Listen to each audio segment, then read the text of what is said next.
Joining us now is Republican Congressman Michael Burgess, who represents parts of North Texas. Congressman, thanks so much for joining us. My pleasure. First off, do you think that a mosque should be built in that spot so close to ground zero? Give us your opinion. No, there are plenty of places to build a mosque, and it just doesn't seem like a good idea, does it? And it has caused a lot of grief for the 9/11 families, a lot of grief for people who were involved in those rescue attempts. I think an issue of sensitivity ought to come into play here.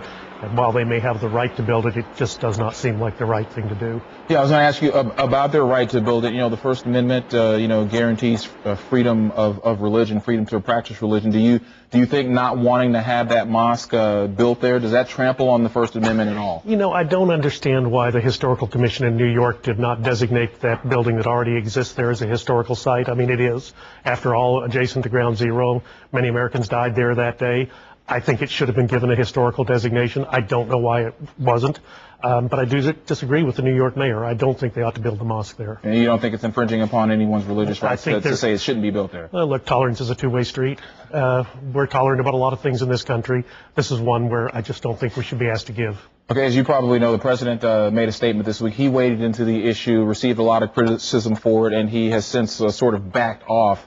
Do you think Republicans see this as a chance, this particular issue, to gain some ground in the midterm elections? This is not a political issue. This is just an issue of right and wrong and common sense. And it just shouldn't happen. There are plenty of other places to put that edifice. Okay. All right. Let's move on to another hot button issue, the 14th Amendment. There are some Texas lawmakers, including Senator John Cornyn, who believe that they say they're willing to look at changing the 14th Amendment so children of illegal immigrants can't automatically become citizens here just because they're born here. Well, what's your stance on that topic? Well, I think it's appropriate to at least have the hearings to ask the question of the intent of the drafters of the 14th Amendment. I will tell you that is one of the, while my district is one that feels fairly strongly about immigration enforcement, this is one issue where that issue tends to drop off some. You're dealing with children, and it is a more difficult one to bring up. But I don't think it's inappropriate to have the hearings, and let's hear people out on this one. Okay. All right. You're in town. Obviously, Congress is recessed right now. Tomorrow, you're hosting the first of 3 congressional health care caucuses. What are you hoping comes from these events?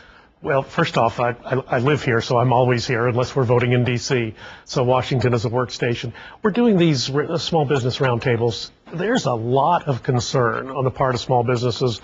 What does this health care law now mean to me? We're 3 to 4 months into it.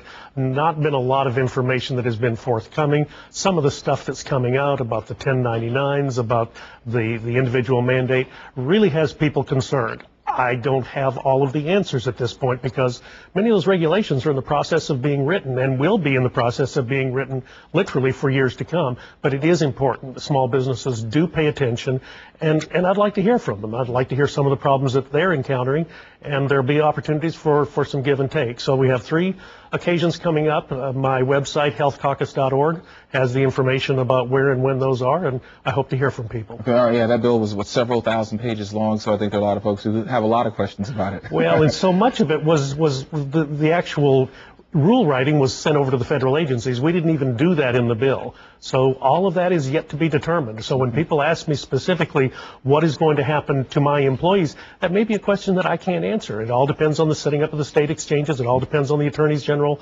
lawsuit about the individual mandate. There's lots of stuff to be worked out on this. It is far from a done deal at this point. Okay, and those caucuses start tomorrow. All right, Congressman Michael Burgess, representing parts of North Texas. Thanks for joining us. Yes, my pleasure. Glad to be with you. All right, Tracy. Thanks, gentlemen. The Cowboys train